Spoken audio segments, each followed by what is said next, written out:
High বন্ধুরা, কেমন আছো সবাই? আশা করি সবাই খুব ভালো আছো। চলে আসলাম একটা নতুন ব্লগ নিয়ে। আর এখন যাচ্ছি একটু রামপুরে। রামপুরে একটা অনলাইন পার্সেল আছে আমাদের। একটা পার্সেল না, দুটো পার্সেল আছে। একটা হচ্ছে আমার বাবার একটা ফোন অ্যামাজনে অর্ডার করেছিলাম, তো ওর ডেলিভারিটা আজকে।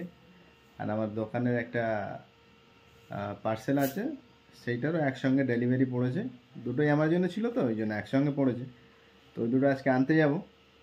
তো চলো, আমাকে ফোন করেছিল। তো ওরা 12:30টার দিকে রামপুর খেয়াঘাটে আসবে। তার মধ্যে আমাকে রামপুর খেয়া পেরিয়ে বাজারে পৌঁছাতে হবে।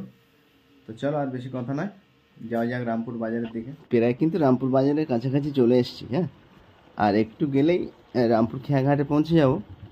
আর যেতে যেতে দেখুন মাঠ ঘাটগুলো কত সুন্দর বৃষ্টির জলে থই থই করছে। আর এখন আবার চাষের সময় চলে এসছে।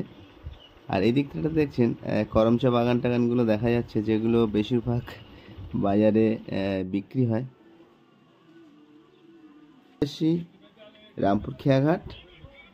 আর খেয়ায় লোক নেই, ওই পাটটা রামপুর বাজার।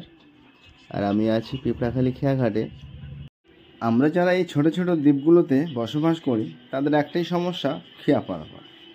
যেমন ধরুন, খেয়াঘাটে এসছি, খেয়া নেই, লোক নেই, মাঝি নেই, এদিক সেদিক করে একটু লেট করতেই হয়। কিছু করার নেই, এইভাবেই আমাদের জীবন চলতে থাকে। তো এবার খেয়া বোটে উঠে যাচ্ছি, খেয়া ছাড়বে। কিছু লোকজন এসছে, আস্তে আস্তে সব লোকজন উঠছে। আর আমার বাইকটা এখানে রেখে এসেছি, যেহেতু আমি যাবো আর আসবো, গ্যারেজে দিইনি। আর এবারে খেয়া বোট স্টার্ট দিয়ে দেবে, দিলেই ওপারে চলে যাব। আবার পার্সেলটা নিয়েই চলে আসবো। স্টার্ট হয়ে গেছে খেয়া বোট, দেখছো। খেয়াতে যত লোক আছে, তার বেশিরভাগ লোকের প্রয়োজন কিন্তু রামপুর বাজার। আর রামপুর বাজারটা অনেক বড় বাজার, অনেকটা পাইকারি হাট। আশেপাশের অঞ্চলগুলোতে সব দোকানদাররা এখান থেকে মাল কেনা বেচা করেন। ডান সাইডের নদীটা কিন্তু সন্দেশখালির দিকে বেরিয়ে গেছে। আর বাম সাইডে যে নদীটা দেখছেন, এইটা চলে গেছে সোজা চুনোখালি হয়ে।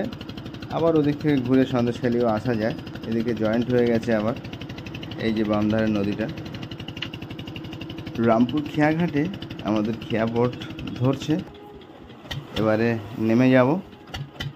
আর আমার যে ডেলিভারি বয়, সে এসে অপেক্ষা করছে। ওই দেখুন, আমাদের ডেলিভারি বয় অ্যামাজনের, সে এসে অপেক্ষা করছে ওখানে। পার্সেলটা হাতে করে নিয়ে আগে বক্সটা ওপেন করব অন ক্যামেরা, যেহেতু ফোন আছে তো ওই জন্য। ডেলিভারি বয় দাদাকে আমি বলেছি যে আপনি একটু ফোনটা ধরুন, আমি একটু বক্সটা ওপেন করি। যেহেতু মোবাইল ফোন অর্ডার করেছিলাম, তো একটু অন ক্যামেরা দেখে নেওয়া ভালো। যদিও আমার ওপেন বক্স ডেলিভারি ছিল না, তারপরেও আমি একটু দেখে নিলাম, যেহেতু টাকাটা পেমেন্ট করেছি, মনটা কেমন কেমন করছে, এই জন্য একটু ওপেন করে দেখে নেব। তো দাদা বলল ঠিক আছে, আপনি ওপেন করুন, আমি ভিডিও করে দিচ্ছি। তবে আমাদের অ্যামাজন থেকে যত লোক অর্ডার করে, খুব একটা ফ্রড হয় না। মানে উনি বলছেন আমার হাতে আজ পর্যন্ত কোনো এরকম কেস ঘটেনি যে ফোন অর্ডার করে অন্য কিছু এসছে বা অন্য কোনো মডেল এসছে। অ্যামাজনে নাকি এরকমটা হয় না। যাই হোক, অ্যামাজন খুব নামকরা একটা শপিং সাইট, সেটা সবাই জানে, এটা বলতে হয় না। তো ঠিক আছে, যেটা অর্ডার করেছিলাম সেটাই এসছে। তো খেয়াঘাটে এসছি, এসে দেখি আবার দুর্ভাগ্য কপাল, খেয়াটা ওই পারে চলে গেছে। তো আবারও অপেক্ষা, তারপরে আবার পার হতে হবে। আর শেষমেশ আবারও খেয়া আসলো, খেয়ায় উঠে পড়লাম। এইবারে যেতে হবে বাড়িতে। চলো, বাড়িতে গিয়ে তারপর দেখা হচ্ছে। ফাইনালি পার্সেল নিয়ে বাড়িতে ফিরলাম। তো এখন স্নান টান আর খেয়ে দিয়ে তারপর আনবক্সিংটা হবে। তো খাওয়া দাওয়া কমপ্লিট করে বসেছি, ফোনটা আনবক্সিং করব। রামপুর থেকে ফোনটা রিসিভ করে নিয়ে এসেছি, আর আপনাদেরকে আনবক্সিং করে দেখা। তো খাওয়া দাওয়া কমপ্লিট করে এইবারে হবে ফোন আনবক্সিং করা। তো দেখি কি আছে, মানে কেমন দেখতে ফোনটা। আসলেই অনলাইনে তো একরকম দেখায়। তো চলুন ওপেন করি।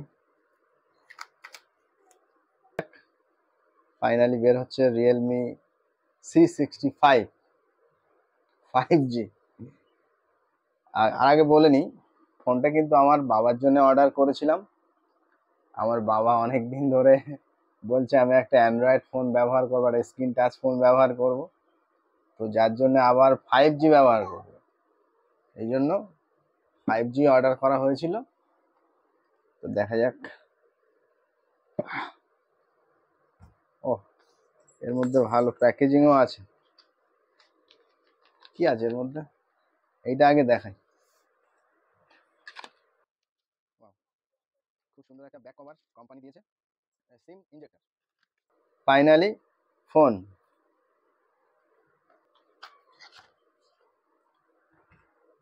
এটা হচ্ছে ফোন, পরে দেখছি আর কি কি আছে সেটা দেখে নিই।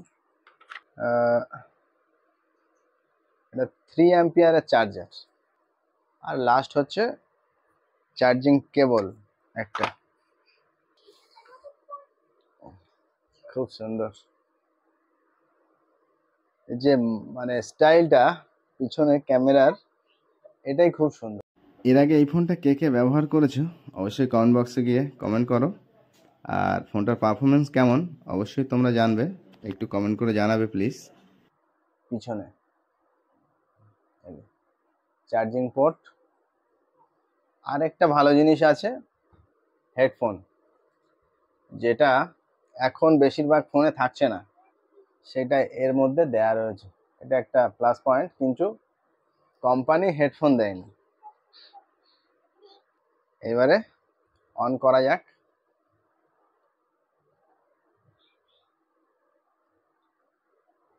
অন হয়ে গেছে ফোন।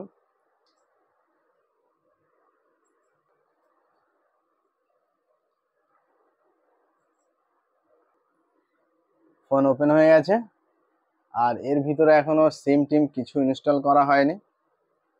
যেহেতু বাবার ছোট ফোন ছিল আগে, কিপ্যাড ফোন, তো ওর সিমটাকে আগে 5G করতে হবে বিকালবেলা, তারপরে এর মধ্যে সিম ইনস্টল করে তারপরে ভালোভাবে ফোনটাকে ব্যবহার করা যাবে। যাই হোক, আর ভিডিও বড় করব না, ভিডিওটা দেখার জন্য অসংখ্য ধন্যবাদ। টাটা, দেখা হবে নতুন একটা ভিডিও নিয়ে। সবাই ভালো থাকবেন, ধন্যবাদ।